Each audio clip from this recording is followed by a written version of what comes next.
अस्सलामुअलैकुम नाज़रीन, तव्हां ॾिसी रहिया आहियो हक़सत न्यूज़। नाज़रीन, तव्हांखे ख़बर ॾींदा हलूं गड़ी खैर खान जाते गड़ी खैर बजट में सरकारी मुलाज़िमनि जे पगारनि में इज़ाफ़ो न करे मुलाज़िमीन दुश्मनी वाज़े कई आहे। सरकारी मुलाज़िमनि जी पगारनि में इज़ाफ़ो करे मुलाज़िमनि में फैलियल बेचैनी ख़त्म कई वञे। वफ़ाक़ी सरकार पारां पेश कयल मुलाज़िम दुश्मन बजट खे रद्द कयूं था।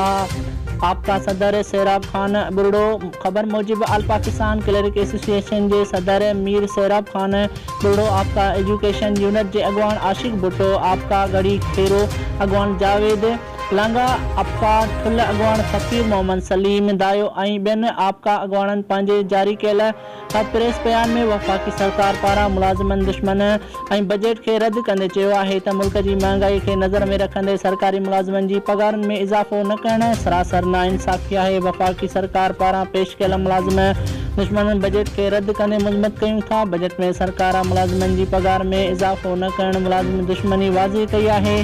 सरकारी मुलाज़िमनि जी पगार में इज़ाफ़ो करे मुलाज़िमनि में फैलियल बेचैनी ख़त्म कई वञे। रिपोर्ट कर रहा है अरशद खंड, हक़सत न्यूज़ गड़ी खैर।